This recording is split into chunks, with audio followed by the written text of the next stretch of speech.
Welcome to the second episode of Blood and Talkness, a Hades speedrunning podcast set in a nightmare world where every biome is Tartarus and every room is infinitely spawning witches. I'm Wriste, and I'm pretty bad at speedrunning. Is this an AA meeting now? Webs. I like the full stop there, too. Yeah. I like that's your thing. You're just a bad speedrunner. I am, but you're pretty good at speedrunning, right, Webs? Howdy, I'm Webs. Weapons of House 2D, as they call me. I do stuff and things, particularly speedrunning. And I am SatanIsAChillGuy, previously abandoned speedrunning to now return to speedrunning once again. And our guest today is Haelian, a little-known streamer and former Hades speedrunner. How are you doing, Haelian? Former, at the least, world record holder when it was low-hanging fruit and not when we actually had good players around, basically. True. When it was me and one other guy.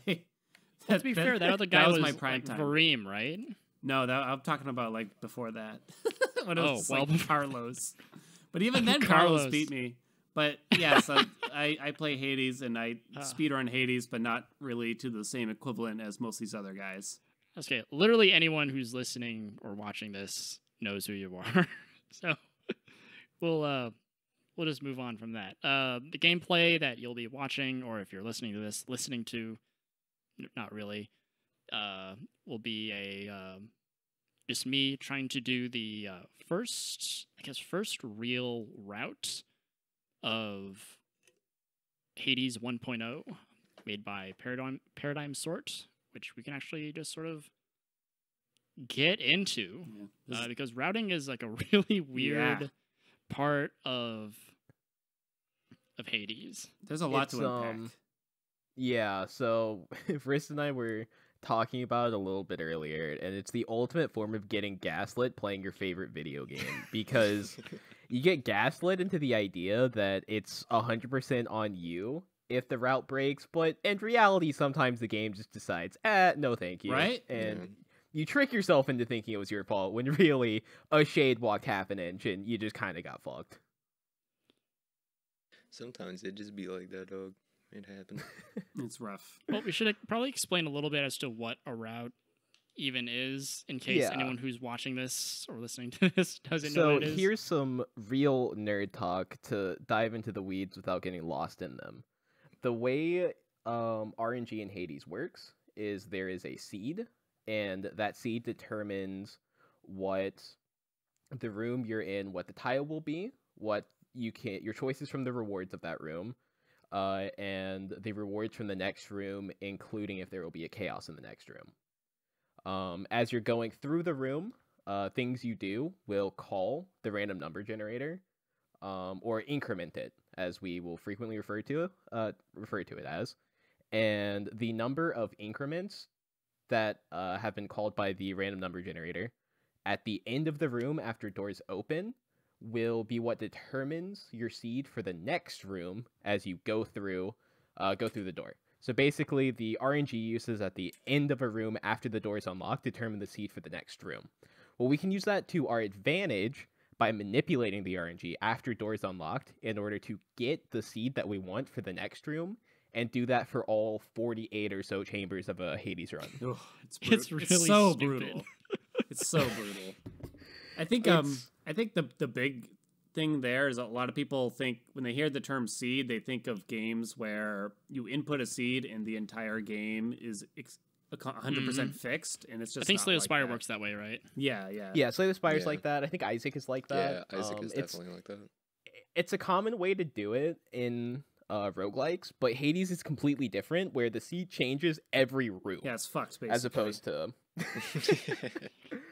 There's a million, billion, trillion different ways of different paths that you can get. Yep. It's exactly absurd. Well, here's the weird thing about it, really, because they could have made it like 100% random pretty easily. Like, why did they even have a seed system like this, I wonder? Well, you can't make anything random in a video game. That's actually just impossible. Yeah, There's no such thing as true random programming. Right, but I mean, they can use they can use clocks and stuff like that to make it work. I don't know, but anyway, well, what I mean is, even when you are trying to manipulate the RNG number there, basically, you can get it to do the same thing every time. That's the strange part to me, really. I almost wonder if part of it was they gave sort of a way to sort of replicate what seed you'd get for the next room as sort of like an early playtesting function of being able to quickly test the different rewards in different rooms or something like that. Either that or I don't know. It's just it's a system that makes sense if you're going to go the route of various different seeds of having something sort of very simple, such as the number of times the RNG has been called to determine what your next seed is. Keep in mind, this is all speculative and from the perspective of someone who knows very little about game programming altogether, right? Right. At Amir, why do video game bad? I don't get. I tried to ask him. I tried to ask him once. Why is your game bad? I tried to ask him why he designed the seed system this way, and basically dodged the question. It's possible he wasn't certain the answer. I think the other strange thing is, why do they give us even the give up option where it saves the seed, I wonder? Like, why even give us the option to save the seed? So that actually feels, I don't know how, that was too slow. I don't know how Isaac does it, but I do know that at least it feels like roguelike games have this sort of guard against you just, or encouraging you to just roll the dice constantly. Right, like so with Slay the Spire, you like if you fail to make it to the first boss, you won't get a the whale rewards. The whale will not give you as cool rewards or starting options, which I think is like it's obviously a super conscious choice, and you do lose the ability to like quickly reset your shit and then, you know, like get something as robust as before, but it does come with the benefit of sort of forcing you to play with what you have, which I think falls kind of in line with what Amir has said about the game. He wants players to experiment and explore whatever it is the game has to offer. And maybe the give up function saving your start seed, it almost could be sort of a way to say you went in with the wrong mirror settings, right? And you're playing Nemesis and you get double edge. Well, having to give up to fix your mirror, if you're really concerned about it, and losing double edge would feel pretty bad for your like average player who like knows that this is the best possible hammer to get on this weapon. And losing it at the start would feel really bad. But I will say, as odd as, and especially since your starting seed, unless you're going through a route, it'll only determine your first reward as well as like the second chamber's rewards, and that's it. You know, it doesn't really affect everything to the extent of like other roguelikes will. So I think because they do the seeding of rooms the way that they do, I feel like they felt fine having the give up option retain your first seed. I will say, from a speedrunning perspective outside of routing, it is very annoying if you mess something up to have to give up, change your mirror, go take a death, change your mirror back, and then go again. Yeah, because the route is so sensitive that even if you make even one tiny mistake, the entire route is broken. There's basically no way of getting back onto it. Because so you can over increment by 1. The RNG uses you need could be 15, and you landed on 16. Well, now your seed for the next room is completely different. The seed for the room after that will be completely different because the RNG uses and the seed generation is based on RNG uses and the seed you're in for the room you're in right that second. So there's no way for you to get back on route at all. So you're just completely screwed, and it's back to the beginning. I think it's interesting that they do have just like hearing more and more about this specific number, the RNG incrementer and stuff like that, and just how they made it work, and tying it to such random seeming things. So like the good shades that walk through Tartarus, if they turn or squeal or do anything really. If you touch them with a breath of wind or something like that, then If you fart in their general direction. right, like something happens. It's like, why would they add that? Like it's almost like they wanted to throw people like us off by implementing something like that. But the thing is, I always felt like there must have been easier ways if they wanted to throw us off. There must have been easier ways. But I don't think we were even on their minds when they made the game like this. I think it's literally just we need as many ways to randomize the game as possible. Right? Like because again, we're not like or randomize again, that word is kind of loaded because there isn't really such a thing as random in this game. It's all predictable as we can sort of see. Hopefully the fact that I've made it past mid-shop shows that I'm like, satisfied with where we're going. Thinking about it now, I almost wonder if part of it has to do with just the sheer number of voice lines that are in the game, right? Because voice lines play a major part of RNG incrementing. Getting a voice line will increment the RNG. And because what's happening is the game is calling the random number generator to say, this character is supposed to speak out of our bank of 50,000 lines for this one character. What do they say?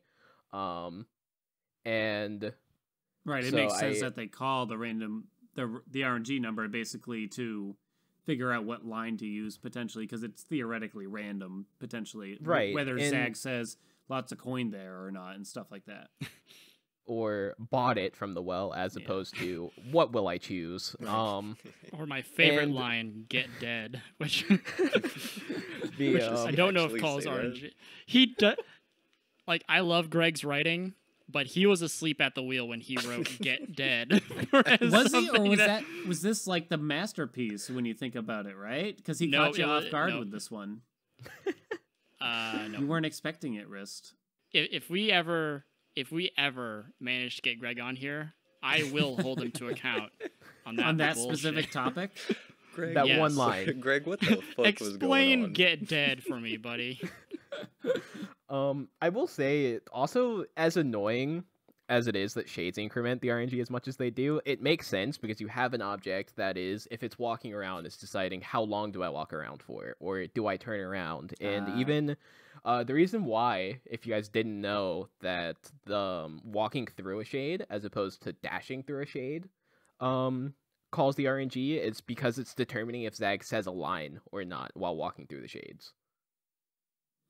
I guess my other big question when it came to designing the RNG in Hades is, so the RNG incrementer increases throughout an enemy encounter, and then as soon as the door unlocks, it resets.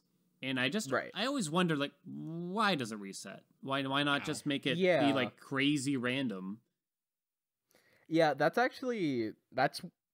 where I'm not 100% sure. It's nice that it resets. Maybe it's for bookkeeping to when you have like an area like give the end of Elysium after the heroes fight.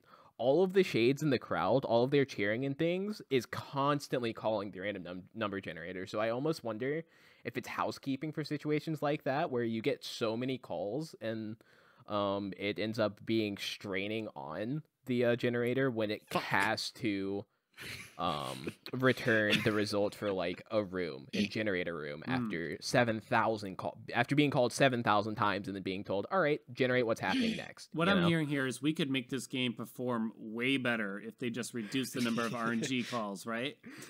Yes. Just have every run be the same, forehead. There you go. Exactly. Have no RNG. Yep.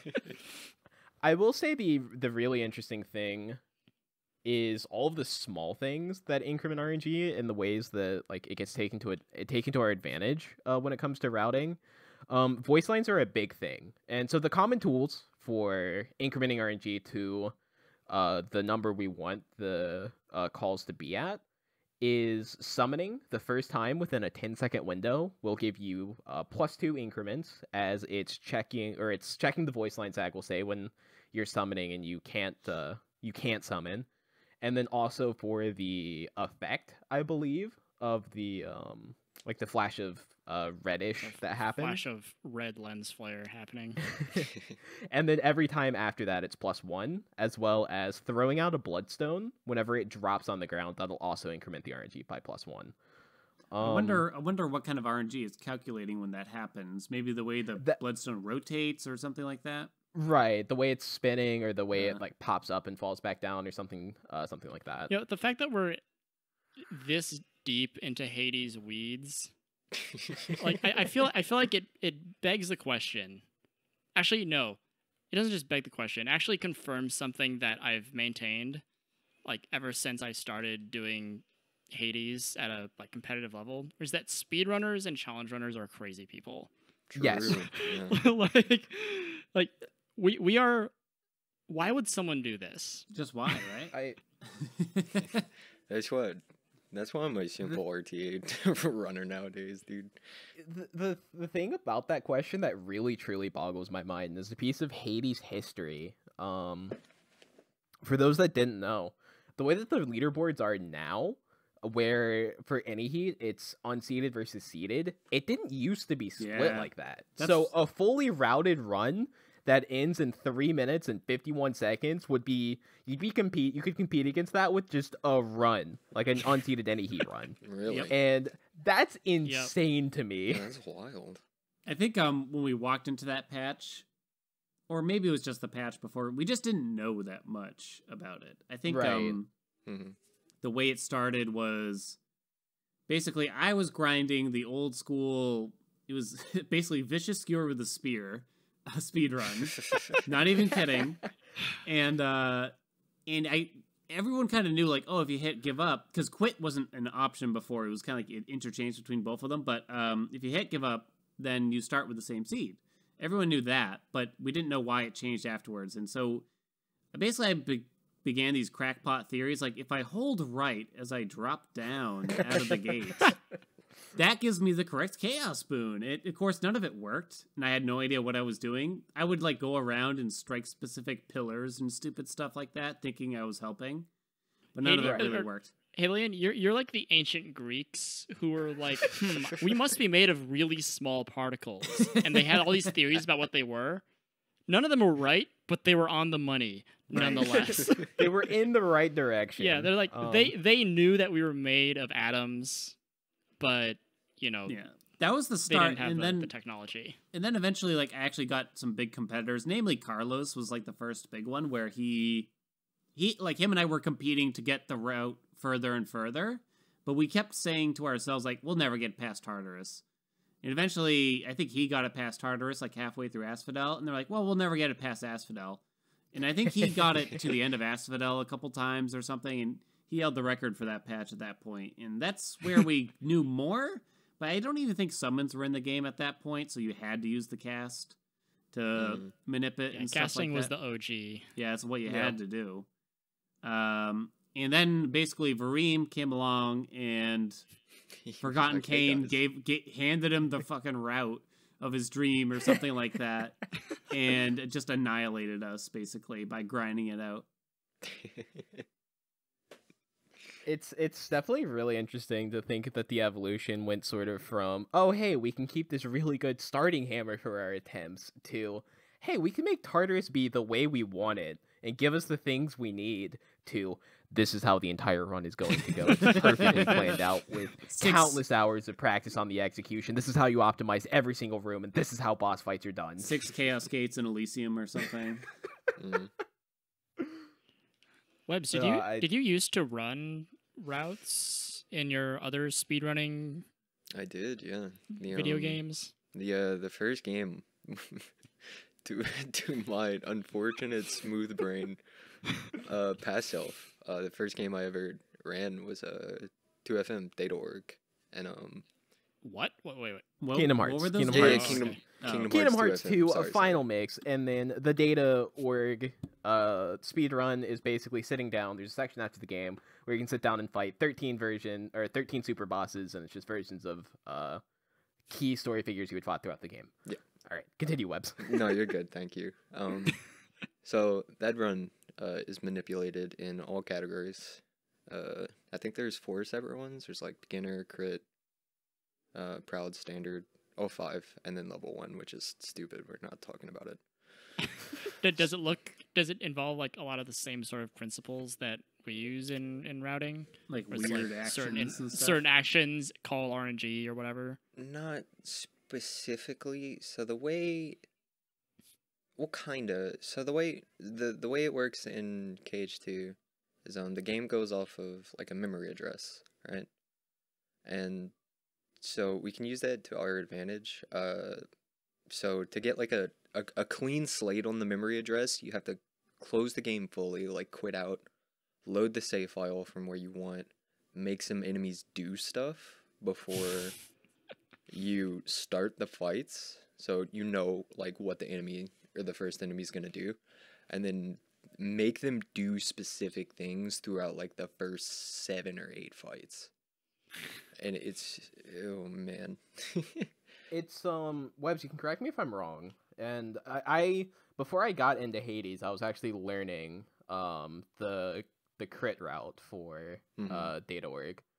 And to me it seemed like you set up your memory address to be where you wanted for the first fight, and because it's where you wanted and the first fight's manipulated, you're able to go through it as fast as possible, and because you've gone through it as fast as possible, the second fight is the memory address is where you want it to be, and you're able to snowball it through most of the fights. Was my sort of very basic day 3 understanding of it, right? Yeah, that's it.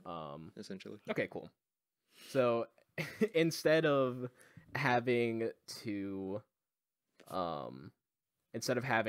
manipulate each fight in the sense that you have to cast 4 times to get to the RNG uses to 15 so that way you get the right seed for the next door, it's you have to do this fight this specific way because it's the way that will keep us, it'll keep our manipulation snowballed to keep going, basically. Yeah, so it's a little more consistent than Hades, because like you you control everything, and everything's 100% on you except for Zigbar. Fuck that guy. But like if it drops, or if the RNG manipulation drops, it's usually on your part and you fucked up somewhere. The game can't really fuck you over unless it's this one specific fight, but that's more of it's like a lot less common compared to that's more of a frame rate Hades issue than the game being dog shit. Not to say Hades is dog shit. That's not what I'm saying. Amir, please be on our podcast. But the game treats you like dog shit sometimes, though. Yeah. Like these areas that Wriste is in here, like always scared the shit out of me. Even though nothing's going on, but I just always worried. Like I'm gonna open this well, it's not gonna be what I want. So that's the real nightmare. The other fun thing about running this route is that you actually do start to develop superstitions. Like you get to watch it happen in real time. Yeah. Like. You understand why cavemen thought magic existed. You can get yourself in that primal mindset by running Hades routes. It's the nightmare at the end of Tartarus. For those curious to sort of go back to the route we're on now, is it's routed so that way you leave a chaos, you get in shop, you fight to Tiffany, you're in the mid room. And then you're on to Asphodel, right? And in between, you can... So when we say every room is seeded, the Furies fight has a specific seed you need to be on. And there's no tell on if you're on the wrong seed for that fight, because you're always going to be fighting Tisiphone. If you've made it correct, you got the right end shop, you don't know if you messed up in Tisiphone. Well, then you have to go into the mid-biome room to see if you... got it correct from Tisiphone, or if you mess up going into the mid-biome room, and you have no real way of knowing other than... the game doesn't tell you if you fucked up. You sort of stumble into that information. you figure that one out when... You have to kill Tisiphone to find out, basically, and waste your time, potentially. So you're sort of in limbo, not knowing if you are or are not correct. The mid shop in Tartarus is the same way, because you get put into a fountain room and you only have 2 boons, so they're all going to be the only things offered from the palm in the fountain. You drink the fountain and you don't know if you survived Tartarus mid shop until you see the rewards for the fountain. Right, yep. which is another bit of a spot where you're really holding your breath. I will say it's interesting. We've sort of seen a bit of an evolution in the mindsets of running the route already, because, and I think this maybe just have something to do with having fresh eyes, so to speak, on the route, because Wriste and I have been the two people really running it. I wasn't around for Blood Price or before I started in 1.0, so routing is completely fresh to me. And to my knowledge, Wriste, you never really ran any of the routes. I never saw it him was do it too till now. crazy. It was too crazy for me. It's So still we too have a there fresh yet. set of eyes, and like we've managed in our between Wriste and myself, and I think Musaeus is getting there as well. But like Tartarus mid chop was this infamous thing in every route before this one, but we've sort of Wriste, you can correct me if I'm wrong in the way you feel, but I feel, and I feel like Wriste has started to feel that we've gotten mid chop to like a consistent point even. Wriste has in the gone sense past it that- a few times already, and normally it's just like a sore spot a lot of times. So there's probably So, still tons of information still to be had, really. Right, and I think part of it, my big inclusion to the route started off of Musaeus' idea, and I sort of refined it a little bit. But you'll see Wriste special all of the shades around Charon, which reduces some of the shades that are incrementing the RNG as you're getting to the door. Those fuckers walking around just changes everything. Murder them. And it also helps. I think a very real problem that would happen often is you were like a frame late on your dash, so you walked into a shade, which got the shade walking, like the walking into a shade increment to happen, as opposed to skipping over it from the dash. So that definitely helped out a lot. Chamber 1 is starting to be... Chamber 1 comes and goes, but that's another sort of frequent reset point. But there will be days where I'll get like 16 out of the 18 Chamber 1s I've been into, you know? Definitely the most infuriating thing about this, though, is that some days it works and some days it doesn't. Nothing changes. changed, but Yeah, no. The real fun for me is the point where it stops working for me changes day by day. Like, Dog, that's manipulated yesterday- runs in a nutshell. yesterday, the game just decided you're not allowed past Asphodel mid-shop. The day before that, it was the combat room in Elysium, but I was consistently getting to the combat room in Elysium. And just, it's so funny, but also very weird that the point of failure changes day by day. But that point of failure will be consistent for that day. it's crazy to think because Vorime was the first person to complete a full route, as far as I know, and it got to the point where he completed it, and he had the best time still, but he kept grinding that same route just to optimize each room to get it done faster. Yeah. Mhm. And it Because just got, Vorime is a it's real crazy. speedrunner, and I'm just a guy who's speedrunning. Right? Well, that's what I the mean. Like, difference. we're banging our heads at a wall against a wall just to complete this once, right? Once. Yeah. And Vorime did it dozens of times just to that is shave actually- 10 seconds off. Mhm. That is actually a fantastic transition I was about to say into that, yeah. GDQ. Well, actually, Yeah. by the time this is out, GDQ will have happened. Mhm. Well, I mean, it is happening now, but Hades is fuck. Oh. Hades is fuck, I think yeah. it's sorry. I couldn't remember how many Hades minutes I had to do. Slated as a bonus game for Yes. AGDQ 2021 on Yes. Tuesday. It'll be a 3 weapons run by Vorime with the commentary of Haelian, Wriste 13, and Jurge himself. So we'll have the Hermes Cup crew plus those weird Hermes Cup episodes where Wriste also commentates, and they're a little uncomfortable for everyone involved, but they still keep inviting him, you know? I don't know. I mean, they haven't invited me, so, although I am racing, so you know. I'm just That is fair. present. I just do as I'm told. When I just show up on time, like, or sometimes not on time, but Not you know. even on time. What do you Yeah. mean? Have you ever been on time in your life, Haelian? I'm just curious. Dude, Like, I he was was on time for amazing this. at being on time to like real jobs, but you know, it's Hermes Cup, man. Come on. Who gives a fuck? So yeah, Vor will be doing 3 weapons, which brings a little tear to my eye for those that don't know the lore. I was the one that got 3 weapons a category. I brought its popularity. Everyone was like, oh, we should do 3 weapons. And then everyone in response would say, nah, no one would run it. And I sat down, started running it, told people, go run it. This is the best category ever. And here we are. Austin, and it's a competitive category. I'm glad you bring that up. What does it feel like to be dog shit at your own category?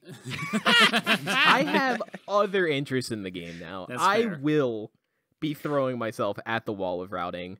It's what brought me back to Hades speedrunning and streaming again. Is I saw Para had completed their route, and I was reading through it, and I was like, wait, this is the thing that I was wanting to give a try, but wasn't able to because we didn't have a route finish yet.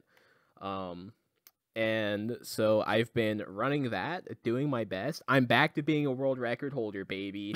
Didn't finish the route, made it to chamber 28, didn't matter. Time was sub 6, right? So it'll be like impossible for all of the people. I brought this up in the VOD of my run. Fucking nerds. But it'll be impossible for those stinky nerds who were just loading up a seed and running through an any heat run and putting it on the seeded board. It'll be impossible for them to beat it. And once again, seeded is now faster than unseeded any heat. It was bound to happen for sure. Eventually, it was only a matter of time. And I do wonder, like, with you guys bringing attention to it, how popular it will become. I mean, obviously, it's like we talked about, it's like a weird set of circumstances and stuff like that. So I don't know. We are working on. Yeah. Museus is working on a series of tools to make it easier. We're working on some stuff that... I mean, routing is not terribly accessible, but hopefully with some better tools, we can make it more accessible. Right. And I mean, we need like guides, we need how-tos. There's really not... The information isn't easily shared. It's also just strange.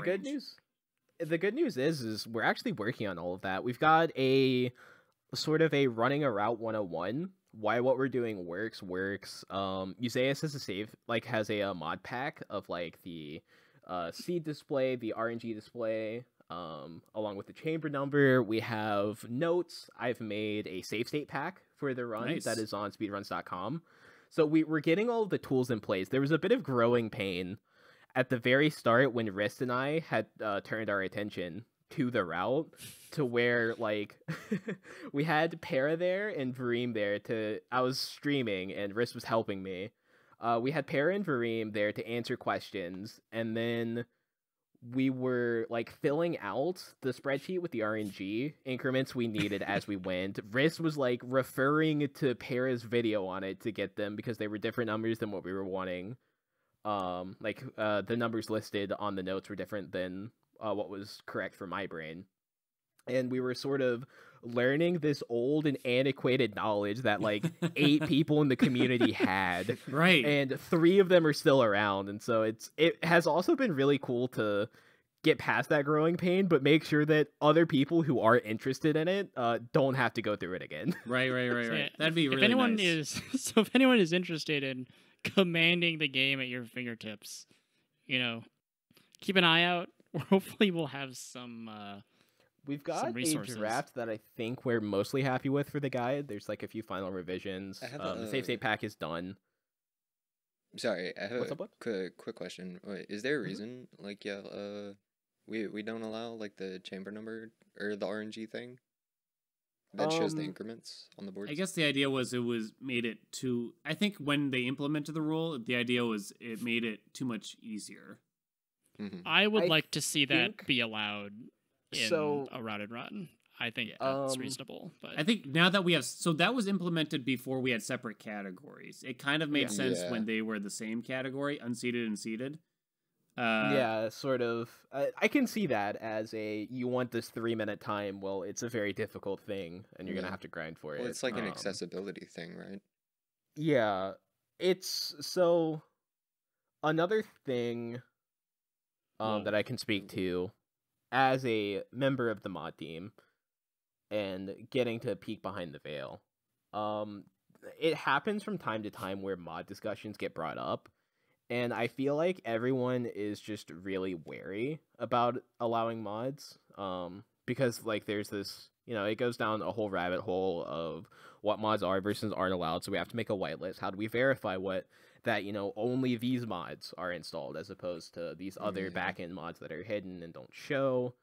I think it'll be a bit easier to include or to try to lobby for getting mods included for seeded any heat. Yeah. Just because the learning curve is huge. There's already the barrier to entry of learning the route as a whole. You're installing the mods regardless to practice. So I think barrier to entry has been a big thing that gets brought up a lot when it comes to mods involved in Hades, because speedrunning Hades as a game, when you're getting into it, is very low barrier to entry. Yep. Yeah. As long as it Because can be. on the You surface- just got to record it, right? Yeah, you That's buy it. the game, you launch it, you record yourself running. Like it's 3 steps, and you're now a speedrunner. You Yeah. improve your times. Congratulations. But I do think with modding or modded Hades, later on down the line we may have modded categories. There's also something to be said about maybe just leaving the boards the way they are in an unmodded state, so that way if we want to have modded boards, they can be all together as their own set of boards where mods are allowed. I don't know. This is all sort of speculative spitballing. Oh, Yeah, Wriste, I've given up should've on the pot continued that strats. I run. just summon 9 times and go. That was a good one, though. But Yeah, yeah, that's where my runs were dying, and I've given up on pot strats since then because of that. Because sometimes you'll kill enough to only need to summon once, and sometimes you kill enough to need to summon twice, and you have no way of knowing which happened because the extra pot you kill is hidden in the group of pots below the 2 groups, the group of the 2 sets of 4 that you need to kill. It's really fun, really cool. But with the RNG mod, you can see that. You would know, yeah. So I think I think at this point it's hard to know. I mean, I'm not on speedrun.com, Yeah. whereas you guys are actually. So it's it was always just like, let's keep it as accessible as possible. But at this point in the game's life cycle, it's kind of like, I don't know, do we really need to protect the casual players that forget to show a death and instead it winds up on the seeded board? Like, do we really have to protect those runs from this crazy seeded category? I'm not so sure. No one Well, I really seems to be think- interested in seeded anyway right now as Yeah. like a total category until Well, you it's until kind you of an guys start doing enigma. this. Well, it's only for the people that really care about it, right? Yeah. Right. I think you've seen so, or I've seen so in the submissions lately, but I think we're finally starting to die down with the people, or to the people that are going to stick with this game. And I think it's mostly about what they want, right? Because speedrunning it's a very community based thing. Yeah. And, Yeah, and absolutely. that's why I've been like a huge advocate for like community voting on what they want to allow and what they don't want to allow, right? Right. Because it's all arbitrary at the end of the day. It makes sense, yeah. So I think it's a conversation worth having with the community. Yeah. I think the one caveat I will say is I think it'll be easier to have that conversation post GDQ. As we had mentioned, we've got Oh, a GDQ definitely. run coming up, Yep. and we will, Yeah. more likely than not, with the game as easy to run as Hades, see a large bump in people at least submitting to be on the boards. Yeah, for sure. Yep. So I think once that all dies down, we can start to have very serious conversations about, at the very least, turning seeded any heat into a modded category. So that way it's, you have your place where you're allowed these specific mods, and like that's it. God, I can't wait for the day it dies down. Don't get me wrong, I love that the community's popping, right? But holy hell, there's so But many. chill layers. out, homie. It definitely makes war work for us. Just make but- Jerds not do even it that. all. Yeah. Let him verify all that bullshit. I can't even keep up with the people in the community. I've been trying to Yeah. follow as many. Oh, nice, it dropped. I've been trying to follow as many people as I can from the community, like all the smaller guys. And holy shit, it's so many. Yeah. Oh, I yeah. can't even keep up with the speedrunning Discord. I gave up on that a while ago. Yeah, I show up to shitpost while at work and stuff like that, but I I only shitpost. it's just Type in a lol, leave. when I joined at the start of 1.0, it was really easy to like keep up with things, as well as sort of like, yeah, we were getting new people in batches of like 4s and 5s every week, as opposed to Right. suddenly there's 30 new people Right. in the Discord. day. Surprise. Yeah. Yeah, exactly. Oh, man, it was so And they're bad all gonna around- ask the same question, by the way. Yeah. Dude, it was so bad Absolutely. like around Christmas. There were so many. Oh, new yeah. people. Was it? Yeah. It's crazy.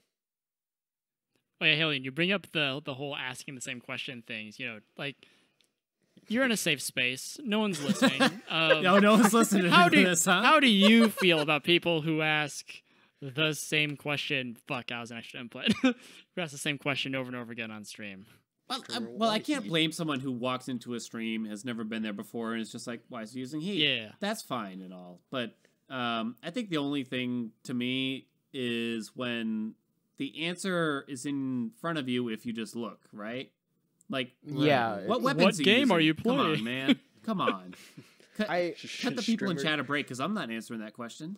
Strimmer, what is world record? Do you have world Strimmer, what is recording category? Right, Strimmer, right. are you going for record?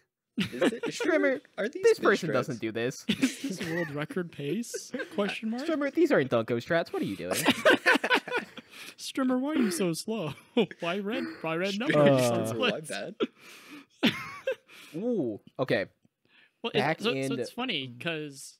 Sorry, go on. So just as a quick, speaking of routing and Museus' mod pack he's putting together, he has just added a route verifier to the pack, and the purpose of that is to immediately tell you if you're off route after you enter a chamber. Nice.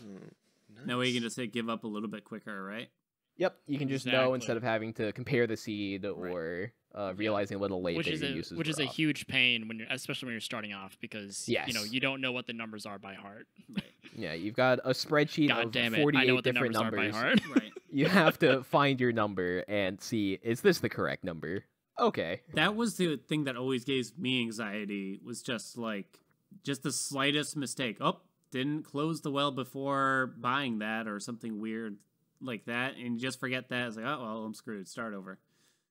Yeah, the well shenanigans have gotten actually a lot better. Oh, the wells in this one, there's no manipulating for them. The only time you have to manipulate a well would be Is if you fuck the chamber 4 well, chamber 5 well. And that only happens if you try to open the well early and you get the voice line whichever increments you. But the fix for that is a bit Rube Goldberg-y, where you max distance throw a cast, so that way whenever you open the well and it resets your RNG to 12, then the cast lands, adding the extra increment while in the well to 13, which is what gives the Fateful Twist a light of X. God, Amir has so much explaining. That sounds to do. terrible. But that one is 100% user error, as opposed to you have to manipulate the well to get it correct. So that's good, at least. God, I can never do manipulated runs again, dude. It's too much.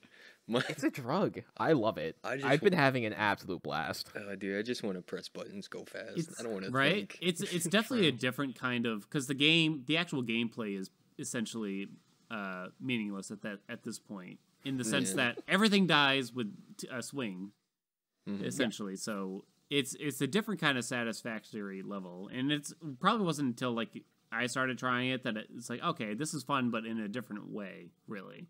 Yeah. Yeah, it's the 6-second heroes fights for me, honestly. That's what really just keeps me going. That, and in Tartarus, when you buy a Fateful Twist, get a Light of Ix, reroll the well, and get another Light of Ix. Oh, You get to achieve your Hades dreams. Wriste, can I make Every a time. request, or get a completed route and then just upload it to YouTube as just like a regular run? Don't act like you were doing anything weird, please. And get a big group of people that will just watch it. OMG, incredible luck. Omega lol. Yep. The luckiest will run say- in the world. My run hitting YouTube has sort of opened a bit of a can of worms. In the Routed channel chat with a lot of questions, my streams, I'll get 1,000 different questions on what's going on, and even in YouTube comments, I had to explain What the that. hell are you Getting doing? YouTube comments. Why are you summoning before every Dude, door? okay, well- Isn't that wasting time? Hold on, dude. First mistake is reading the YouTube comments. Yeah, big mistake, I can tell you that. All of Yeah, my YouTube comments are incredibly positive. I don't know what you're talking about. but yeah, I had to clarify a couple of times that this isn't just an any heat run. This is a Routed run where everything is planned and things only sometimes work. It's actually a nice transition into it's not like a single question I've had for Haelian, but I started watching you, Haelian, well before you started getting triple-digit viewers, right? Well, it was I wasn't there when you It were was like Welcome to Hell update. It was probably like about a year ago, maybe a little longer. Was it? Yeah, I'm gonna say. Well, in any case, I think I was there when you were getting, you know, around 20 to 30 viewers. I wasn't there when you were That sounds like about streaming right. to yourself. But it's interesting, I guess, as an outsider, seeing your position in the speedrunning community change. Like, would you say that is the case, or am I exaggerating? I mean, Or is yeah, it because kind of say the same? no, yeah, I mean, it's 100% different. I think just because it kind of came from a place where I was the gatekeeper of knowledge in a lot of ways. That's such Before the Steam release, and because no one else understood like how casting before a door manages to get me an epic boon instead of a common boon or something weird like that. So when it came to actually speedrunning the game, I was like the gatekeeper of knowledge. Even though I talked about it on stream, still not a lot of people would come and see that. Not many people saw the YouTube and stuff like that. Yeah. It came from that and me like trying to maintain the lead on the leaderboards, which I held for like a solid like 10 months. Yeah. Back in when the I day. Jesus. when I started through like 5 different patches, up until basically Carlos, and then quickly after Vorime arrived, and then I just couldn't keep up anymore. And probably, you know, like 6 months ago, I basically gave up on keeping up with any of them. Yeah, It's that's what I not wanted longer to than say. that. Hell, it's so weird to hear you call yourself the gatekeeper of knowledge, because I've always known you. I haven't been around for super long. It's been like 4 or 5 months at this point, but I've always known you as a Stinky man. Yeah, exactly.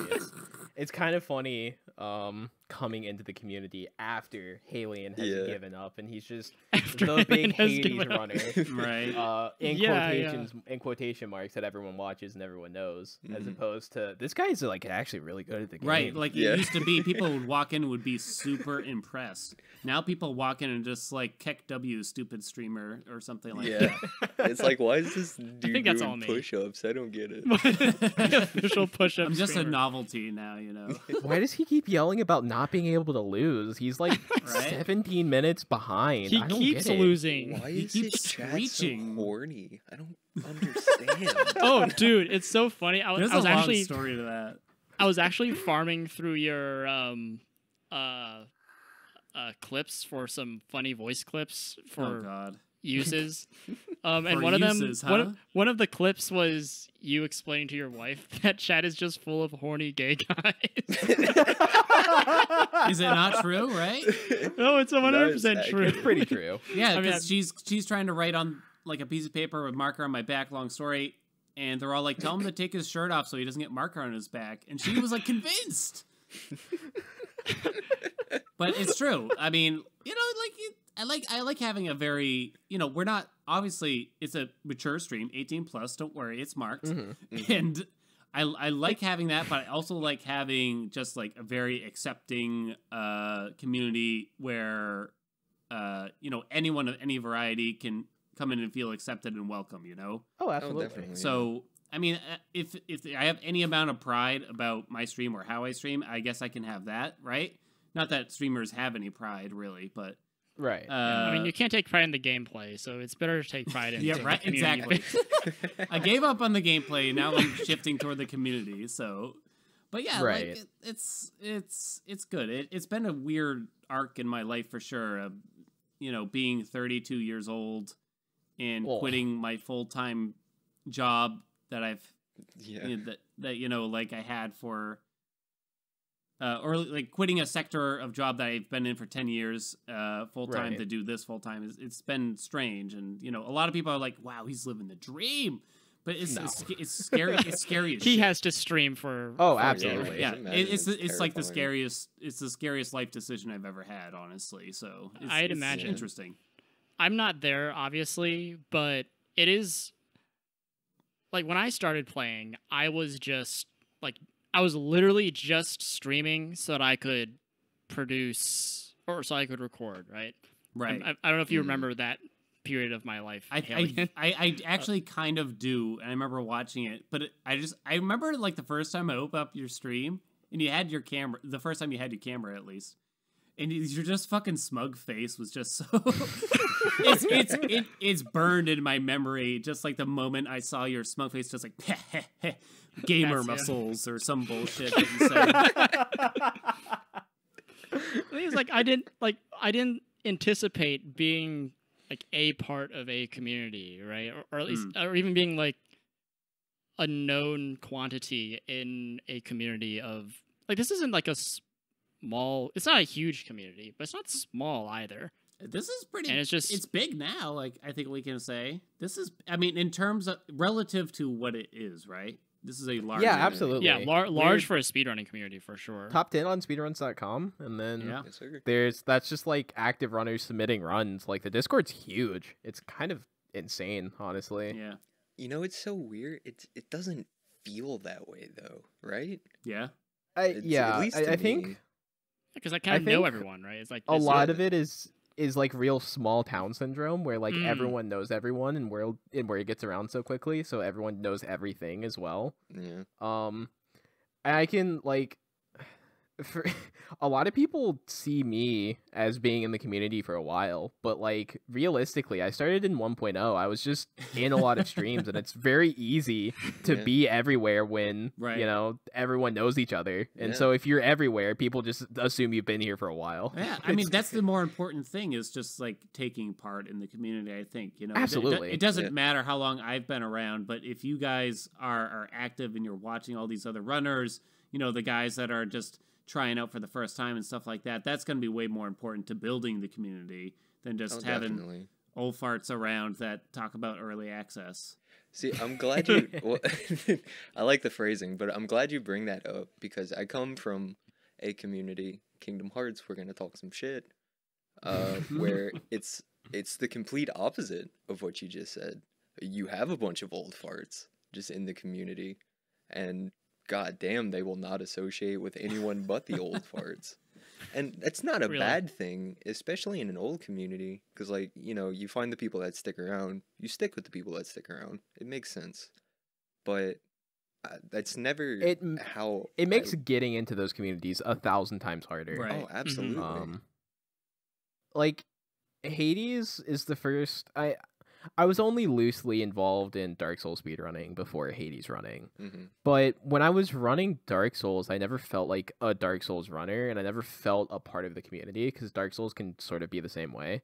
Yeah. But like, just how quickly and how easy it is to just become a known name from like everyone in the community, it's so sick. Like, I've spoken to my first time streaming, and I had like Vorime in my chat giving me advice, and like Wriste was there, and like before I had even done anything really notable, I pop up in Haelian chat, he's like, hey, what's up, Satan? Hey, go follow Satan, he's putting up really good times. And it was like, it's an insane experience to get into the Hades community because everyone's so welcoming and everyone knows everyone, and so new people tend to, you know, will get to know you, and anyone joining in, like if you're active, you'll pretty much, it's really easy to become friends with people in the community as well. I've said it once, and I'll say it again, but I've been in a lot of communities over like my 2 or 3 years of speedrunning, but Hades, it really feels like a home to me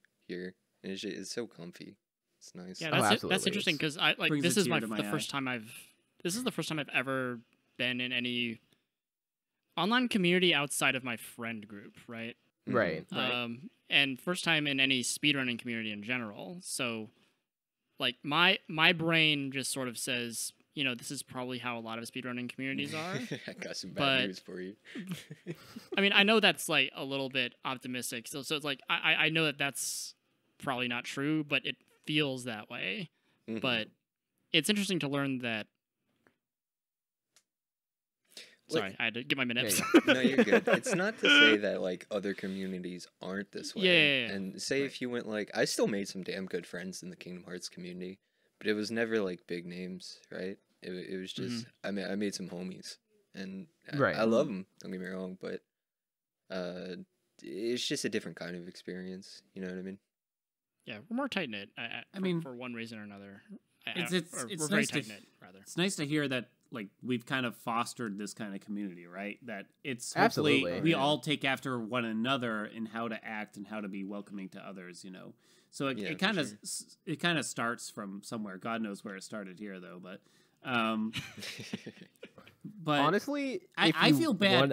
I feel bad when I search speedrun tag for Hades and I see, you know, like a few people whose names I don't recognize, just not recognize their names. I feel bad usually just because like they're trying to do this thing that is really difficult to get into, right? Like speedrunning anything obviously is really hard to get into from a base knowledge of nothing, right? Maybe checking out a couple there's a YouTube lot videos. of learning to do. Right. So I feel bad just not having even known their names.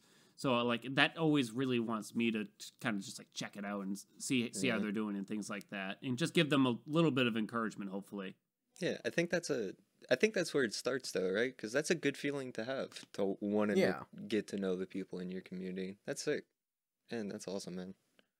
And if I were to speculate a little bit, I think part of why Hades is so close knit and so welcoming and such a great community is I feel like Hades speedrunning started, like, if you go back through the miscellaneous boards of all the early access updates, like, it was tiny pre 1.0. It was such a small community, and it really was just, like, 10 people running this game, more or less, right? And so I think growing from that, where you're already in the mindset of small community, everyone knows everybody, it's tight-knit, into exploding all of a sudden. But if the attitude is already tight-knit, then people coming in will join in, and they'll join that really tight knit, and it'll sort of snowball upon itself, but still manage to maintain that feeling of super closeness and super welcoming. Yeah, it's all about the foundation. That's kind of a good point, I think, where maybe we came from a place, like Wriste can probably remember too, where we wanted to share the knowledge of how to play this game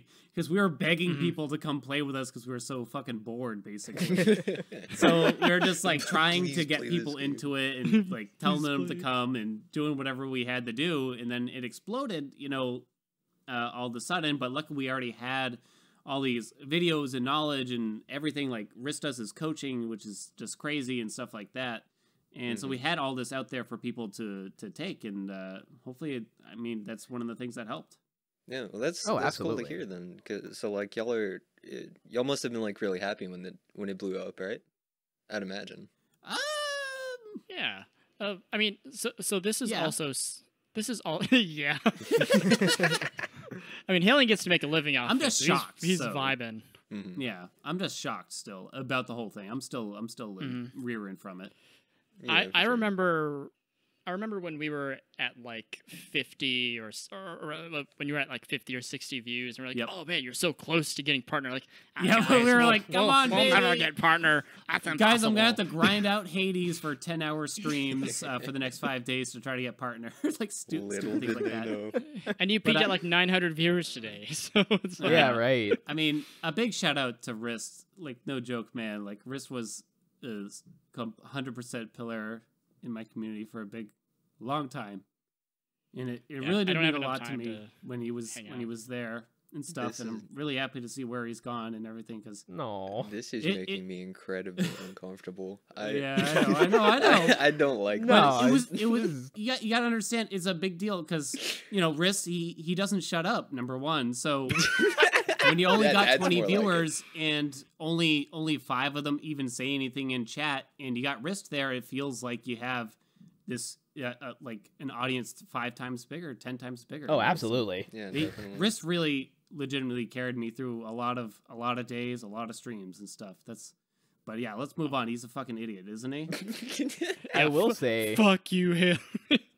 I love you, man. It's really funny because like, getting into the community, right? You see sort of the very playful jest between Wriste and Haelian in, Haelian chat whenever Wriste is there, and there's a lot of shit talking, and it's really funny.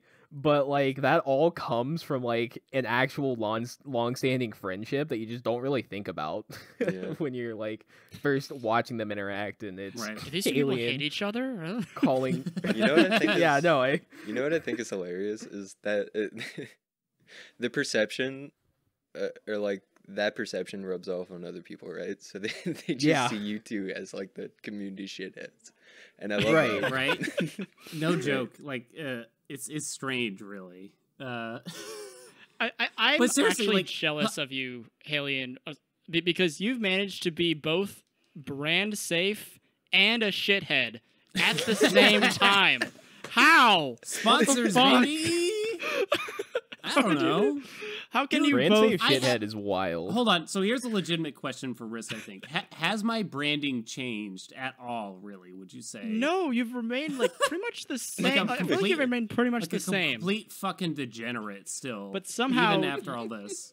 I feel like you're perceived as still more brand safe than like me or Webbs or whatever. I don't know if that's You true guys, or not. you guys, they see you guys and they just fucking scowl and turn their noses. I don't know what you're Why talking. do My they keep stream's been talking doing- about their penises? I don't understand. Oh, look, no, I've totally cooled out on the cock. Sorry.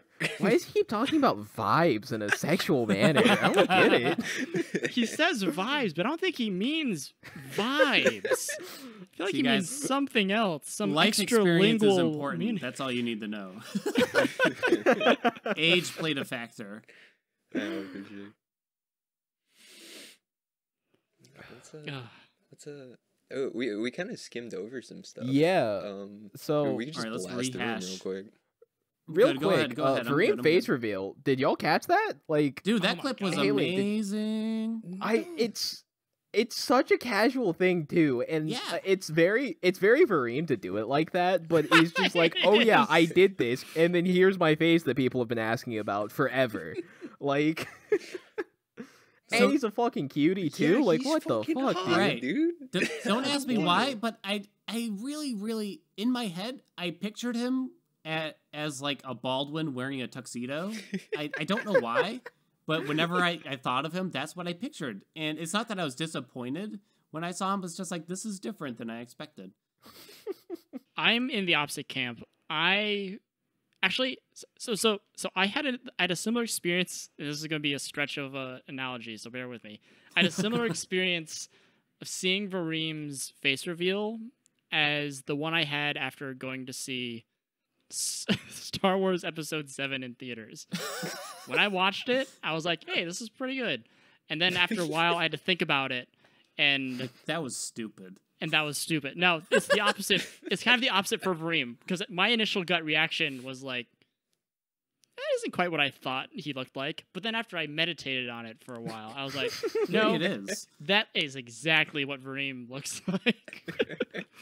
No mistake here. I guess you could say it was pretty poggers, right? Oh, Something like that. Poggers, Not fellow again. Twitch gamers. Am I right? Kids.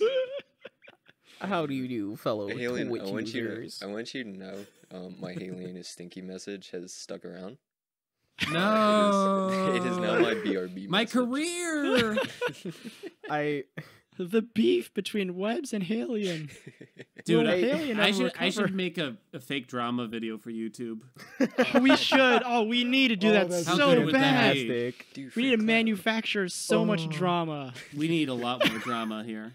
I want more shit talking in the Hades community. Everyone is so nice, Yeah. but I want Yeah, I I've never want people really to seen pop off. confrontation. Although, again, I don't keep up Like- with the Discord anymore. But like, you really don't see confrontation, No, and it's like, not the kind of no. place where it's like people are trying to hold on to their records by like withholding information or anything like that. yeah. So it's strange, really. I try, I- okay? I'm mean to Twitch chat. I'm doing my part. You are. Wriste is doing his Riss part is to the keep only people away. person. Riss is the only person that I can like get some shit talking with. I also come from like a fairly long history of playing fighting games, right? And coming from fighting game community Right? to something that's competitive, but you know, Hades speedrunning, where it's not holy shit, you're so bad, I can't believe you managed to pull ahead here, to hey man, great run, you know, sub 10 this early on, fantastic milestone, that's awesome. It's I want people to be able to. I want to see the storylines. I want to see the rivalries. I have a buddy I live for it. Who actually he makes all of our almost all of our thumbnails super good. I want him to do like a Floyd versus Mayweather edit or whatever of like everyone in Yeah. Hades. Like when I guess this is a little peek behind another curtain. We're looking at setting up a race or a series of races with a group called Speed Gaming, where they restream a lot of like speedrunning and racing and stuff like that. But before then, I had the idea to just sort of host a general like one-off sort of race event where people can just race, whether you're a name in the community or not. And I wanted those posters. I wanted those posters to be like a big part. I want like the dumb stare down. Like honestly, I'm a little bit disappointed that Babel's hot. Don't get me wrong, but like seeing like my vision for his poster would just be that cactus guy. Like Yeah, you know? no, Babel versus Vorime would be great because it'd be the Cactuar versus fucking Young Link, right? Yeah, exactly. Dude, young Link would get fucking annihilated by a Cactuar. True, fucking true. 1,000 needles on his ass, forget it. But although honestly, for the speed gaming thing, I think we can still do posters like that. I think we can do it. We just need to like lock in the names and get on it.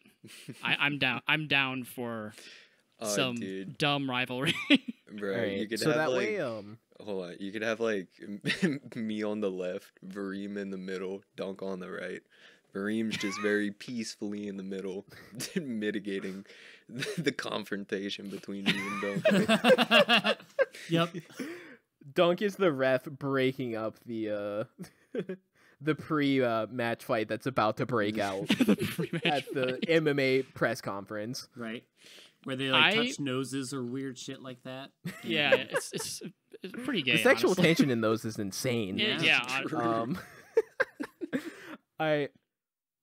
So that way Webbs doesn't have to bring it up. Haelian, I have a question for you. Okay. Thank God. How does it feel for one man Thanks to for having me on, guys. demolish your RTA time twice?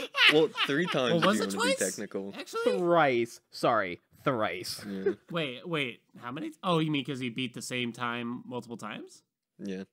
Oh, okay. All right, so It feels pretty normal to me nowadays, guys. You get used to the Okay. ass poundings. You just lube up and go in now. I No, will but say seriously, I brought some like- exceptional lube. It's awesome to have other people out there that just want to do this and things like that. It really is just to have someone to be competitive against. Like, because like I said, long periods of time, there was no one to compete against. You compete against yourself, and that gets boring, right? Not everyone's Vorime. Right. Right. So I'm happy to have someone out there like fucking crushing it. Plus, it manufactures more drama for me, and be like, There "That's you it, go. guys. We're coming back at it today. We can't Yeah, lose. Come on." I'm Content. anything, I'm just giving you YouTube titles. There you go, buddy. Exactly. There you go. Haelian still won't let me give him YouTube titles. Yeah, it's wonder really There's a why. reason upsetting. for that, Wriste. There was a solid month where Wriste would come in and rename my stream to like fucking loser streamer LOL trying to do a speedrun still. It would be very braggadocious, flattering. What like Epic Gamer must use every point of IQ that he has to crush the competition. Have those titles worked for you thus yet? Wriste is my main question. They absolutely have. That's why I They followed him. absolutely work. They're so funny. Yeah, and also like, dude, again, big shout outs to Total Love, my guy who does all the thumbnails. My guy. They're incredible and they radiate big dick energy. Oh, Big vibes. The big dick energy is like that's what you need, Haelian. You need more big dick energy. I You don't know have if I like need big dick you have, energy. You have bald man energy. You need I do. big dick energy. It's a different kind of energy, though. It's No, it's that's more. what It's a very dad like energy. That's I what just want to push-ups are say for. I've been trying off and on for like months now to get people to pick up on starting to call you bald, Haelian, and just to say you're balding. To no real avail, but it was something that I definitely tried. I definitely tried to get some extra Haelian slander out there. I will say, my Joke's on chat- you. I've been balding for 10 years, man. that ain't news, son. I will say the people in my chat have fully converted to calling you Stinky, so we're winning there. How I gotta say, I really appreciate Haelian's role in the community as being the big guy because it makes poking fun at him feel better because you're punching up at that point. How does right? it feel to never be able to punch down, Haley? Yeah, Haelian, how does it I don't feel? even have Haelian, to throw punches. you need to guys, put- you you need guys to- represent yourselves, so I don't even have to do anything for you to embarrass yourselves. Oh, ouch. Oh, nice one. Sir, I had a Good job. career. I feel like I went too far.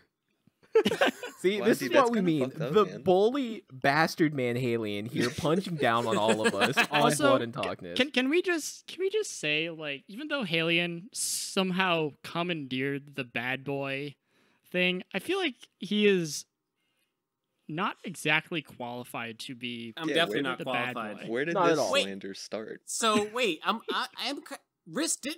Are you not the person who actually started that? I can't be 100%.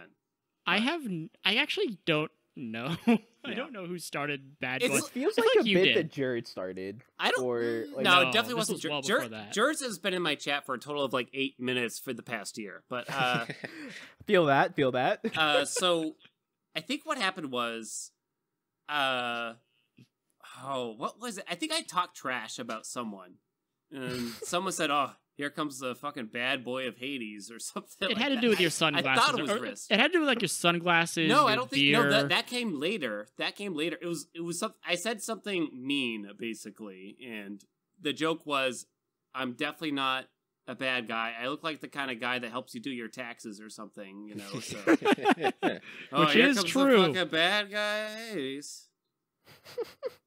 But yeah, and then I kind of, I don't know. I don't still go by Haelian, that we need to have a persona. battle. We need to have a definitive battle. Bad boy for battle. Who is the baddest boy of Hades? I gotta 'Cause say- I feel like I can contend for that pretty hard. That sounds kind of spicy, like a bad boy battle, and we all dress our darndest, right? And Right. Just one giant like 8-way race or something. That would be a fucking amazeballs, I gotta say. And we need I, we need to have like anime tropes where like I Okay, sabotage you somehow. Chris, this is why we stop letting you give us ideas. This does raise the question, right? If Wriste and Haelian are competing to be the antagonists of the Hades community, who is the Hades speedrunning community protagonist? Vorime, easy. It's probably Vreem, Vreem's yeah. too much of a Vreem- goody Dunk. two-shoes. Yeah. No, Dunk, Yeah, I Dunk can- talks trash. I don't know. Yeah. He does, but he's so likable. Like, come on. He was the lovable underdog turned skilled player, right? Right? That's Suddenly true. he was the best. He's out of God touch damn it. with the lower echelons of Hades speedrunning. He's gotten too big. Well, if we're, Vreem is The so much fame more has chill, changed him. though. That's So, true. I don't know. well, if Vreem's the nerd side character. Bablo do is him like the guy that. you're fucking scared of, right? Bablo is the puppet master beyond the antagonist. It's like you don't want to accidentally look him in Bablo's the eye guy or who's something. both hiding his power level and is showing his power level on full display all the Mhm. time. Right. So if Like- we're assigning tropes, I definitely want to be the shithead antihero. What is Satan then? Like the lovable goofball or something like that? Lovable goofball. Good He- question. he- Bit of a pot stirrer. He's the protagonist's best The friend. kid who keeps chiming in at the He's Yeah, the I'm- protagonist's best friend. I'm the best friend character. Okay, I think that works out. Well, who's the protagonist? Where is our where is our Protagon? What? Yeah. He does this it's sometimes, All just- the time. I let him have it. We've taken to not acknowledging it. if It's- Haelian is not our protagonist, then who is? Because I'm the I need to teacher of fuck the that class person of up. this You know, shitty, no, you like, know who it is. It's Ronnie of the this Bear. 11th grade I was about to Japanese say, classroom. I Ronnie- think Ronnie may actually be the protagonist of the Hades speedrunning Dude, community. Oh, Ronnie, Courtenberry, yeah. Courtenberry could actually contend for. Courtenberry, I maintain protagonist. this 100%. I don't give a shit what her past is. She is Whoa. a fucking degenerate through. True. I 100% agree, dude. You guys I seen her in my love Court chat? for it. She fucking Dude. waltzes in. No, y'all And- remember my birthday? She was straight talking Yeah. about my cock and balls. I'll never forget that. We were having a full-on in-depth conversation about Webbs's cock and balls, and there's Courtenberry joining in, saying, "Nice cock, Mr. 2D." Thanks, Courtenberry. Oh my god. Yeah, Courtney's a good pick for protagonist. Yeah. Just because you're She's- protagonist doesn't mean you're perfect, right? She's the evil Right. protagonist with ill wills towards others or something. Yeah, probably. That sounds like Courtney. Guys, I know we're having a bunch of goose and laughs here, but I'm looking at the time. I don't want to rush Is it anything. is it it time? anime time? We're It we're is starting to anime approach time. that time. Yeah. Wriste, I think we have enough time until you drop this run, and when this In the run gets next 30 dropped, it'll seconds. yeah after. Well, we have a whole timer room to get through, so maybe I should just drop it now. No, it's not like we're coming up on time. Yeah, it's Okay. not We're like not super quite important. there. Tell me more about the time. Yeah, so we're at an hour 19 of my recording. Your we time is officially almost up, Wow. started. Mm-hmm. So this is a good segue for me to surprise you guys with the one anime I've ever seen in my life. Oh Do yeah, tell. what's Because that? I told Wriste it was going to be a surprise, and it's probably no surprise to anyone. The only anime I've ever seen, which was probably 15 years ago, was the original Death Note. Berserk anime. Oh, I saw Oh. the Man of entire Culture. series. Ooh, Nice. that's like kind of a spicy anime to Yeah. have just That was seen. a weird one to start on, I gotta say. I will agree. And then It's I a weird never one to actually end on, too. continued. Yeah. Yeah, right. I can see why I you s- don't watch anime anymore. Well, the animation was terrible most of the time, Yep, as yeah, you guys true. probably know. Yeah. And then I've seen some like Studio Ghibli's crap, but that's about it, really. That's good. Haelian Bold of you to hates call Studio Ghibli? Ghibli Question crap. mark? No, Question no, mark? no, Question but- mark? No, but it's like In the pop thumbnail. culture, like Uncultured gamer. consumable media, really, right? Yeah. It's not like most of the time. It's not really like super thought provoking. I felt. Well, okay. I will agree with I could you be for wrong. the most part, but I can on see an that. animation side, whoo boy, Yeah, it's good shit. that it gets me rock solid, brother man. It's like we know Disney movies are good, but we're not gonna go to the theater to see them necessarily. That we don't talk about Disney I- in this household. I Good. fucking hate the bastard rat. I hate that stupid He rat. says as he Wait. speedran Kingdom Hearts. Wait, Hey, I never officially the started mouse. speedrunning Kingdom Hearts. That was all you, brother man. I got out while I could. Oh, risk this to Symphony fight. A little It's not the rough, best. a little slow. Ow. Ooh. Oh no. Dude, nice. I like how Murder there's says it. opportunities for anime clashes in this Yeah. particular route because it's very often the case that you will just you'll be dash attacking towards the Symphony and she'll be dash attacking towards you and you don't really know who won until the death screen is over. Yeah, you get the fade to black slash effect into fade back in and find out who really won. Yeah. All right, well, you know what? I think I'll call it here. We got out of Tartarus, which I think is the important thing. We saw Elysium. We did see And, Elysium. Yeah, I think we just have one more question for Haelian, Oh. Mhm. and that is, what do you think of being dead? Have Right. you heard of what? the Twitter protagonist away, of Satan. January 2021, Bean Dad? Bean bad? Bean Dad. Bean If you're dad. damp dad, have you heard of your new rival, Bean Dad? What the fuck are you talking about? Okay, Bean cool. dad? So like there was beans? yeah, like beans. There was a like 14 tweet long Twitter thread earlier yesterday Earlier of yesterday. of a dad who spent like 6 hours starving his 9-year-old daughter until she God. could figure out how to use a can opener to open a can of baked beans. I'm gonna say it It's- didn't go over well with the community. It's like the most unhinged shit to sit down and read. It's been since removed off Twitter, but if you can find it and read it, it's well worth the time. I I, like it think how- it's satire, but it might not be. Yeah. It's That's how you know it's good Ugh. satire. I will say it is the first thing in VC text if you care to read it later. Oh my god. It's I like how he created a whole persona for Twitter to showcase it too. yes, of course. I don't think I want to be related to this bean father myself. So I'm gonna No, but I'm think gonna of pivot the away from hype that. when the notorious damn dad finally steps away Notorious. from his bad boy ways and defeats the terrible Bean Dad. So It'll be the basically, I should start clash. some Twitter drama and just add him. Yeah. I can't believe you did this to your child. Exactly. We'll call it the clash of white beans.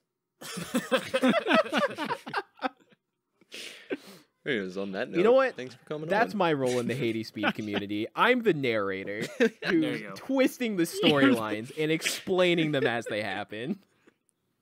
Gaslighting all of society. Absolutely. Ah, Yeah, thanks for coming Well, yeah, on, I- Mr. Haelian. Thank you, talk about guys. all we care to talk about. Yeah. Haelian, do you Enjoy your anime. is there anything you'd like to say before you go? Nah, not really. Okay, that's, All right. that's what we thought. No, hold on. Thank you guys so much for having me. This is fun. Thanks You for are being good here. guys in the community. I hope to see you plenty more for long times to come. Hell yeah, brother, Indeed. man. Likewise. Absolutely.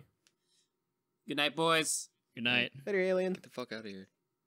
Thank God he All left. right, well, that was the All right, so Hades we segment. can poison him.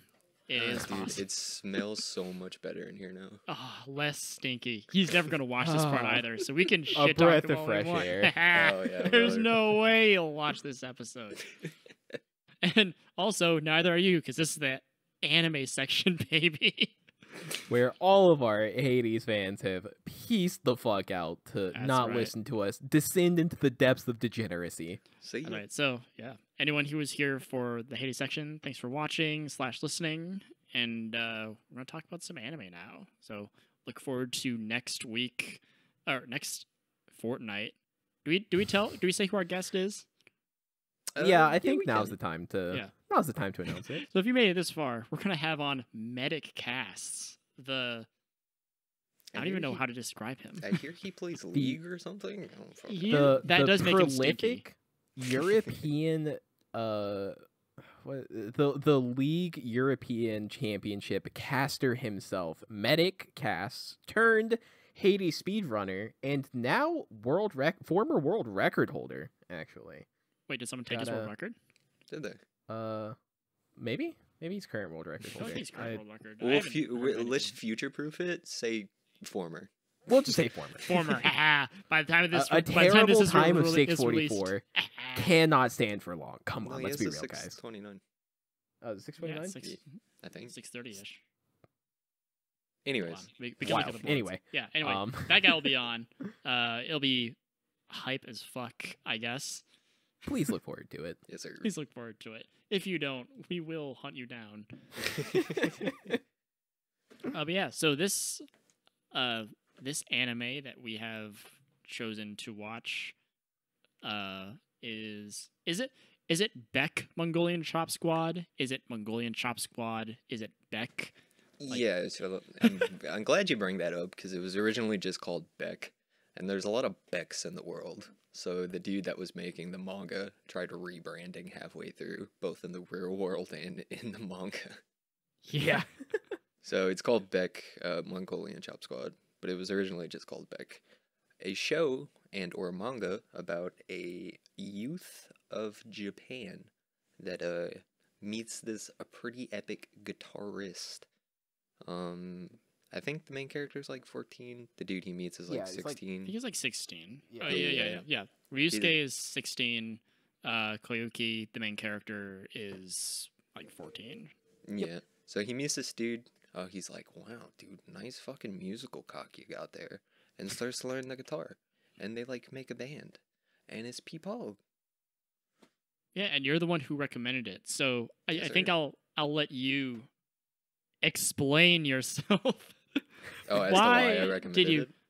Why did you recommend this? And why should the folks at home watch this show? So I specifically recommended it because I remember last podcast we were talking about like mid 2000s anime, right? And they had that like real This grungy. is a 2004 anime. Yeah, Right? yeah. And they had that like real simplistic art style and kind of a grungy vibe. Well, the first thing that comes to my mind is Beck Mongolian Chop Squad. Came out in 04. Ran It- through.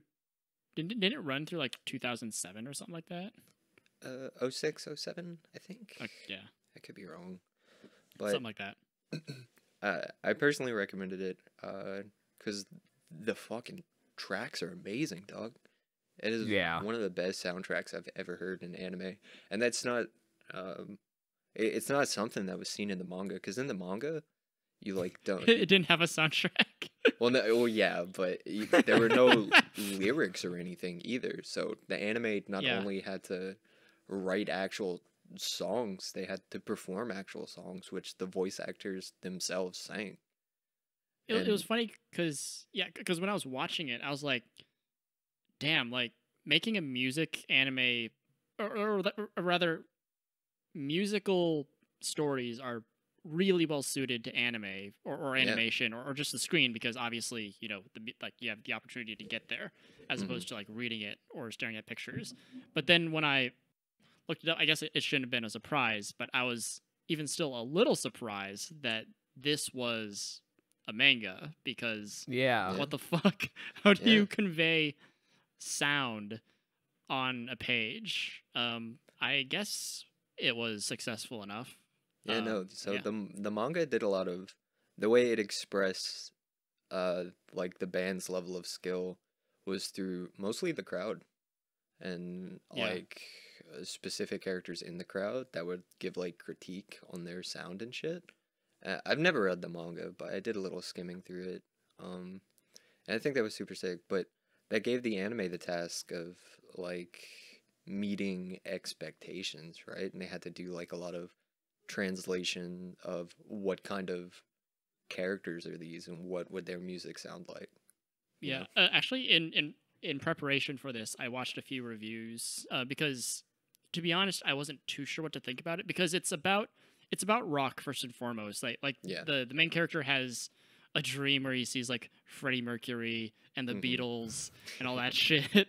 But it's also like very much about Japanese rock. They're talking about like the Japanese rock scene and how it like this one big really popular Japanese rock band is like breaking up, and that'll be the end of Japanese rock, and Beck is sort of poised to take that spot. But I don't know anything about Japanese rock. It's totally beyond me. It's also a little beyond me, because I also don't know jack shit about Japanese rock. However, I watched this in my late teens, right? And the reason it means a lot to me is because I have a history in music, and you know, I used to play a lot of instruments. I used to sing. Obviously, I don't do that shit now, but I think if you are interested in music, or it's a thing that you do, or if you just like rock or old school anime, it's a fantastic watch. I think it's also, there's something to be said that's really cool. Because we meet Yukio, or Koyuki as he's very frequently referred to. When you meet him, he's never touched an instrument before, and then he meets Ryusuke, and he's like, wow, he's so fucking cool. And he's so good at guitar, and you know, Ryusuke lends Koyuki a guitar, and then Koyuki goes and learns the guitar. And like, if you've sat down and you've been through the learning process of definitely tried. The show does a fantastic job of portraying the learning process of guitar. Absolutely. Right? And it's really cool and almost nostalgic to, you know, after having learned how to play, to sit there and watch it portrayed so well. And everything about it feel like, obviously, you know, it's an anime, and you know, they get opportunities just kind of falling into their laps. But outside of that, like the music part of it has a certain charm to it, where a lot of it just does a great job of feeling genuine and like real. You know what I mean? Well, I the think show definitely takes its time. It's a slow drip. Oh, definitely. I will agree with that. Also, my one gripe about so I want to, after this, I want to ask y'all like what y'all thought about it specifically. Yeah. But we'll get into specifics later. But my one gripe is the anime does not finish where the manga does, and they try to cram all kind of future shit into like the last episode. But I hate that about the anime. You could realistically stop like halfway through the last episode and like pick up the manga if you really want to continue the story. But that's my only gripe. Well, no, I lied. The other gripe I have is, fuck the love interest. I did Oh, you don't like not care Maho? for her. No, You like Maho? no. So, I'm glad you brought up Maho, and this is a general gripe I have whenever shows do this, where my biggest gripe with the show, it does make sense that the manga continued based on the structuring of the last episode. Yeah. Because I'm assuming the manga goes over like their American tour and all of that, right? Yeah. But a common theme in anime is, and like Western media does this as well, but a very obvious love interest gets presented, right? And they spend so fucking long jerking you around on, oh, is it gonna happen? Yeah. Oh, it might not happen. Oh no, she's mad. Oh, it may happen again. Oh no, MC fucked up. Now she's mad again. And that like constant blue ballsing of just holy shit. I don't think that aspect was actually that bad because they never, like, obviously there were ups and downs, but they weren't like super high or super low. Like she got mad a couple times, but then like after a while it was just like fine. It wasn't like like world shattering, like, oh, I'll never talk to you again. It's just more like, wow. Yeah, what? it's not like I think the general love interest part that I'm sorry, I'll let you continue. No, you're fine. It's not like the general love interest part that bothered me. I just remember you don't like Maho. Yeah, I remember not liking her character. If that makes sense. I think it was less like there's like extreme blow-ups, and then suddenly they're really close again, and extreme blow-ups and stuff like that. And it was more so sort of how, you know, we see Koyuki getting close with Maho, and then they grow distant for a period of time, and then they get close again, and they start to get closer to love interest, and then there's distance again because, you know, story things are happening, and it's that sort of like constant back and forth until the very obvious culmination where I just don't like being jerked around for 28 episodes personally, because like, or it's like 27 or 26 total. So I don't like being jerked around for like 25 episodes because the icing on top, they're finally together doesn't happen until like the 25th episode.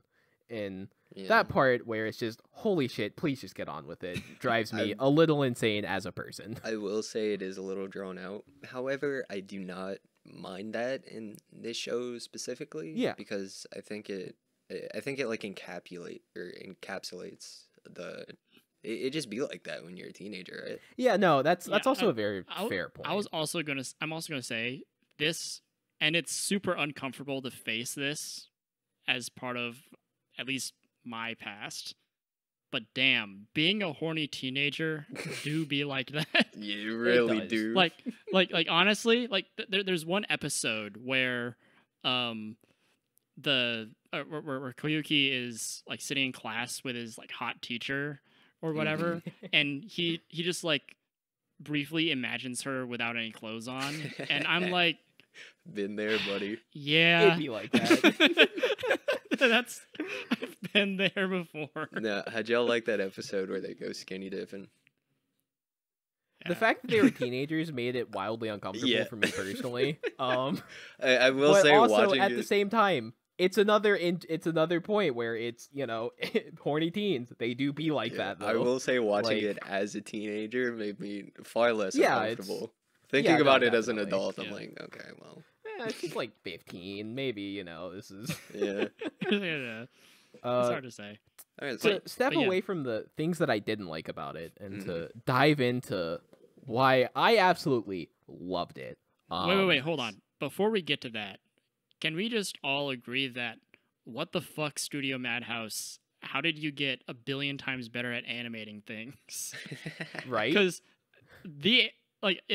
for pretty much all the reviews that I watched, and this is a sense that I got as well watching the show, the animation is mostly ass. Yeah. The visuals do not age terribly well. No, it doesn't. But most of the budget probably went towards that fucking soundtrack because it's I have to imagine a lot of the budget went towards music. Yeah. Because the music stuff is done really well. Yeah. I think you can get away with that in this kind of show. Right, because it's not so much about the moving parts; it's about more so about the sound. I would say. I guess, but it's still like Yeah, I it makes will it hard see- to watch. like comparing against Haruhi Suzumiya, which was made in Yeah. roughly a similar time frame. Like the animation, Yeah. it still had the sort of like older, kind of vaguely flatter style, but Yeah. the animation was so much like more alive and active. Whereas with this, it's very like Well, it is. stripped down. Yeah, well, it is a very muted show too, though. You know what I mean? I think Yeah, I in, mean, in yeah. some regards, like it lends itself well to the narrative, but at times, especially when they're like on stage and shit, it kind of drops off. Speaking of them on stage, I do have to point out, if we're talking about animation and also them on stage, the CGI'd guitar playing, for some reason CGI'd anime, if you've seen Baki, you'll get what I mean, but it always just rips my brain out of what I'm watching and throws me into the pure fever dream that is watching a Baki fight scene where it's all CG and they're all just rippling muscled men and they're so vascular and it just doesn't make sense. And it's all computer generated and it's so You can weird. see the guy clicking and dragging the Yeah. guy's upper forearm to like twist around into a punch. I don't even. That's so funny. I don't remember there being any CGI. I'm gonna have to do Yeah. a rewatch now. Like all of the like close-up guitar work, and it makes sense why they did it. It's Yeah. easier I to feel get like that's like the case for detailed all guitar music stuff. anime. Like Mhm. you But, kind of like, have to yeah. do that. Yeah, but I don't know. CG and anime is just kind of ruined for me because of Baki, Yeah. and I love Baki, but Those CG and anime can be done well, but Oh yeah. most times it's not. yeah. But negatives aside, All right, to tell us speak what you to liked, Satan. the things that I absolutely loved about it, watching the process of Koyuki go from being complete ass, going through the motions, learning his open chords, learning his scales, been there, done that. It Mhm. felt very real and took me back to when I was, 14 doing the exact same thing. Yeah, that shit hit different. The cast of voice acting, I watched in English, which Mhm. I personally really enjoyed. Johnny Bosch once again making an appearance. Shout outs to Ichigo Bleach. The Black Ranger, But right? and the Black Power Ranger, and also Izuki from Haruhi. But he's like Nice. basically doing his Ichigo voice in Beck, so it's really funny. I think there was some Wriste, you can speak more to this, but Mhm. I think there were some issues with like the sort of English in the Japanese dub, the Japanese version being kind of weird. I can talk about that a little bit. Yeah. So the English is aggressive. So there are Yeah. some characters who are like supposed to be native to America, or at the very least are like supposed to be fluent in English, but it is butchered as all hell. It's like, Yeah. and I mean I suspect that it's like the Japanese voice actors also Yeah, doing the English. I don't know how. Mhm. It doesn't seem like their English is tremendously good. So it's not like I hold it against them or anything. Like I understand why that'd be the case, because like they're acting in two languages and singing in two Yeah, languages. But I'm okay with that in a way. The general spoken English, although it does mind fuck me, because like this, it wasn't supposed to be listened to by, or rather, it wasn't made for an American audience, right? Or at least I don't suspect it is. Like Mhm. it's made, it's in Japanese. It's made for a Japanese audience. So I don't know how that reads to a Japanese audience. Like, is that fine? Right.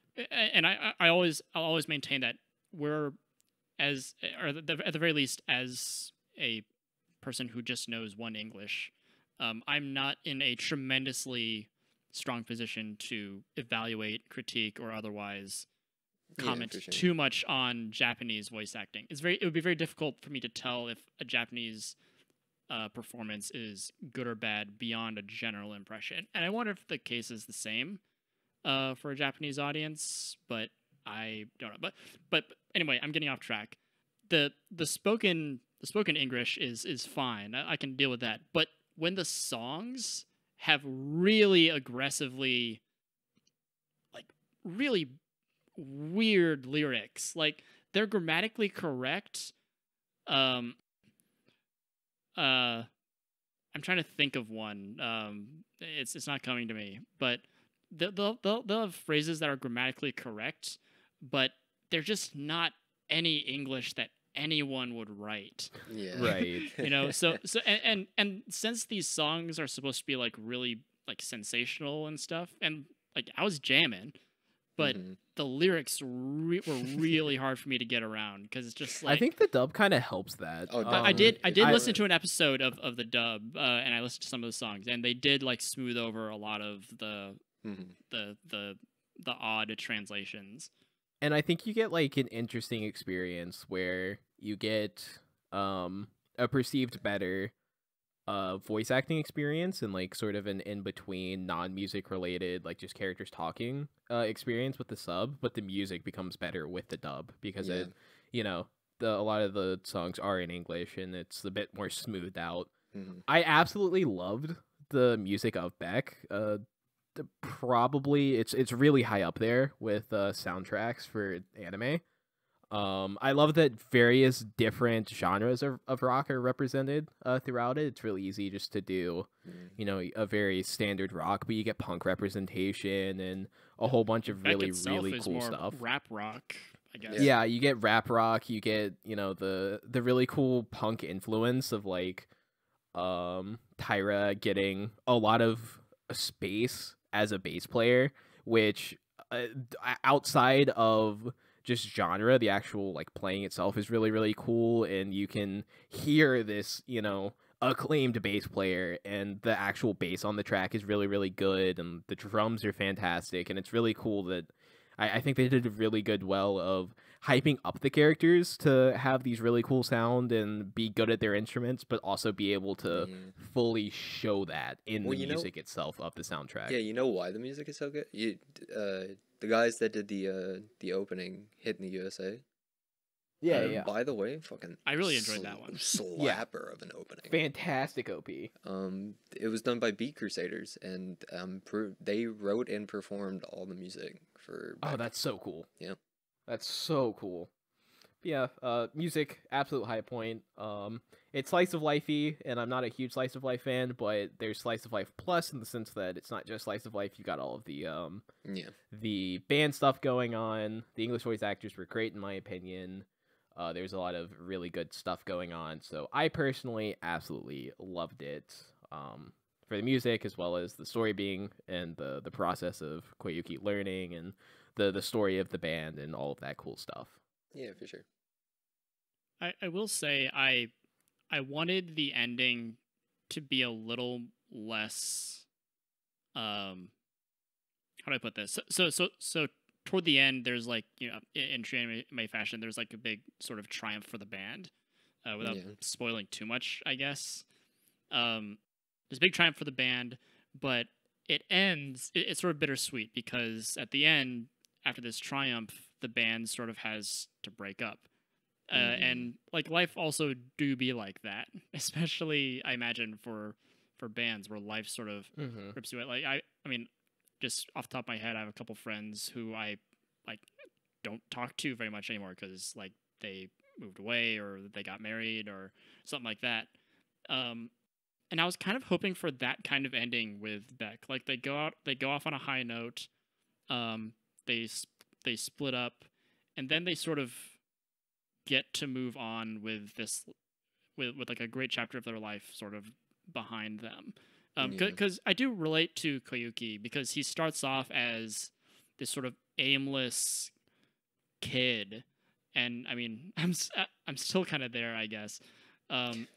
Because I don't know what I'm going to do with my future, and that's probably a feeling that a lot of people can relate to at many stages of their life. But you know, he stumbles upon this band.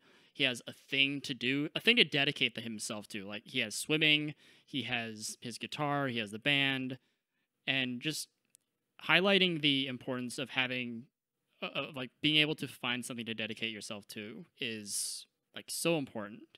And yeah, definitely. I felt that with, if there's anything I felt that with Koyuki and like his journey, because he did, like, if you contrast how he ends with how he begins, he's a completely different person. He's found not only found purpose, he's found a way to find purpose. And Yeah. I would have liked to see him. I would have liked to see everyone else, I guess, but him, more importantly, be able to move on from the band and just take that as something that's, something good that happened. But I guess they get back together and they go on an American tour, and that's in the manga. That's the weird part, is the anime ends like halfway through, which kind of stinky, but what are you gonna do? What are you gonna do? Yeah. Yeah. All right, so I'm looking at the time here. Yeah. So start wrapping up. You want to give me overall scores? Yeah. Boys. Yeah. How do we score this?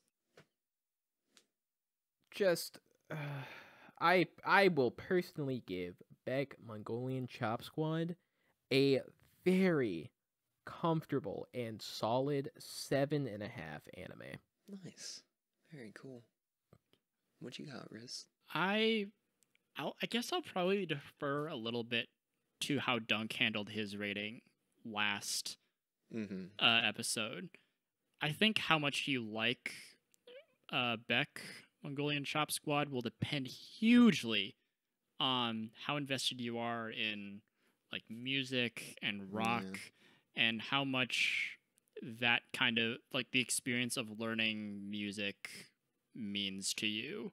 Because in a lot of the reviews that I got to watch in preparation for this, a lot of them were made by musicians or people who were musicians, and they said like they really related to that sort of experience. Yeah. I do not. I can appreciate the experience. I at one point in my young life did try to learn to play the guitar, but I never really like went seriously with it. It was just something that I did. I think there are like more broadly relatable elements, like again like finding something to dedicate yourself to. I think is something anyone can pick up on.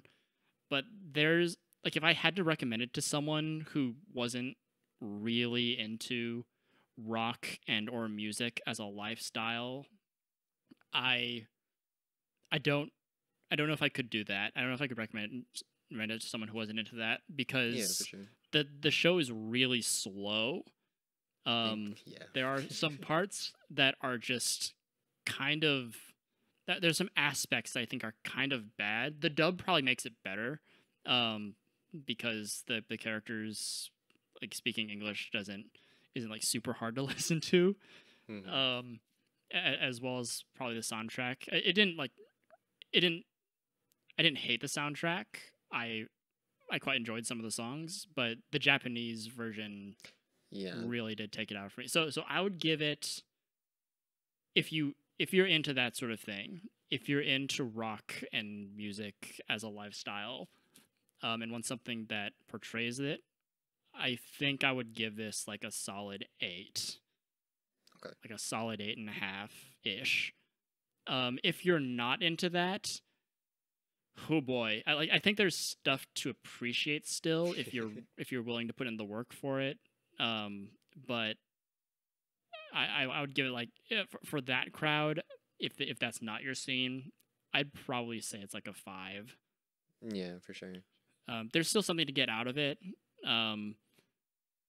I didn't find it particularly funny. I didn't find the romance particularly compelling, but Koyuki's journey was like kind of nice to watch.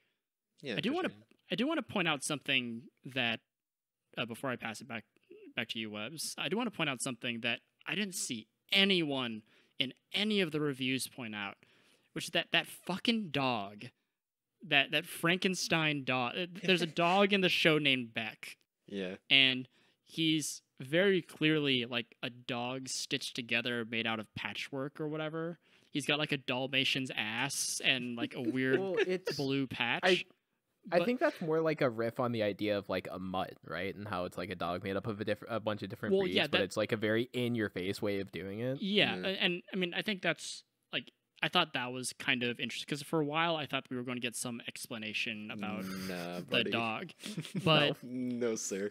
But since the band is named after him, and it's such like a mesh of different styles and stuff, I think that tracks, naming themselves after definitely that thing. But yeah, I don't regret watching it. I probably wouldn't ever watch it again, and a recommendation would be contingent on many factors. But I don't regret having watched it. Sure. Well, In webs, personally, the show means a lot to me. Clearly, Mhm. I think the rating you gave, like an 8.5, very solid for me. Or that's what I would give it as well. It like sits between an 8.5 and a 9, depending on which version I'm watching. I usually give it like an 8.5 for the Japanese and then 9 for the dub, just because, well, I mean, I speak English, so. But yeah, I love it, man. It's the soundtrack that really gets me. I think it fucking slaps, because music meant a lot to me growing up, and it got me through a lot. So when my friend recommended me this, I didn't know what I was getting into at first, but whoo boy, when I heard that fucking opening. Oh yeah. Oh, dog, that shit just, it hit. And I was like, It yeah, actually took a little while for that opening to grow on me. For a while, I was just like, yeah, this is fine. And after a while, I was like, oh yeah, this is kind of good. really, It dude, did it's take some those time for me. fucking, it's those chords at the beginning. Oh, man. It just gets me. Anyways, yeah, that was anime. Hell yeah. Yeah. All right. So our anime homework for next week is Mhm. my pick. It is. It's at least my top 2. It's. I'm trying to think. I say top 2. I want to say it's my favorite, but I'm trying to. I can't remember if there's any that I like better than it.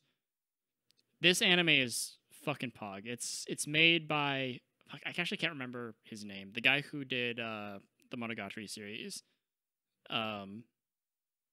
This is this show is Katanagatari, or I guess it translates into directly sword story, and it is a sword story. It was aired one episode every month over the course of a year. The Holy episodes shit, are fuck. about 45 minutes long, and each episode is a sort of discrete but interconnected story. You should watch it in order, of course. Okay. Of a master swordsman who wields no sword and a tactician, or a strategian, excuse me, who are looking for these ancient swords that were forged by a ancient genius blacksmith whose name I also can't remember. It's like I won't try. It's a great name. All the names in the show are great, by the way. Okay. So yeah. Damn, that's- And every episode they hunt down one of those swords, and there are 12 swords in total. There are 12 episodes in total, so it's very nice. It fits, but it's also super unique in art style and storytelling. Yeah, really. Yeah, so we have that to look forward to. I am going to rewatch it. Oh, for sure. Do we want to touch a bit on how we're gonna talk about like more general media next time too, or? Well, if anyone made it this far, sure. Let's Yeah. let's give them a Yeah, peek for behind the those of you, production curtain. Bubbo specifically, the only person who makes it Hey, this far. Bubbo. Hey, good. Bobo, how's it going? Welcome to the end of the podcast. We made it under 2 hours. We're intending to retool this segment to be a bit closer to general anime. We're not general media, Yeah. not anime.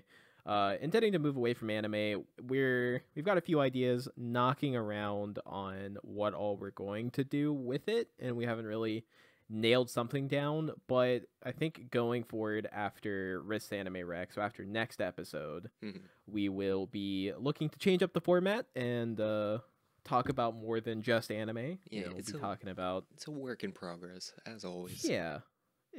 general media, whether a that work. be movies or TV shows or games or books or music, just things in general outside of just simply going through and having our own degenerate anime hole. That's not to say that anime will be gone forever, just a bit less of it going forward. Yeah. All right, well, I think that's all. All right, cool. Yeah, with Let's that, See you fuckers. Sign out. Bye. See you. be sure Weirdos. to check out the podcast on YouTube and Spotify as well. That's something that will be happening as soon as we wrap. Episode 1 will be going on Spotify, right, yeah, Wriste? of course. Absolutely. That is Fantastic. Sure. And check us out on Twitter at And follow the Twitter at Blood and Talkness for updates on the show and various shit posts from time to time from one of the three of us. And you can play a fun guessing game on whose shit has just been posted. Whose shit has been talked. All right. Peace out. Fuckers. Bye, everybody. Bye-bye.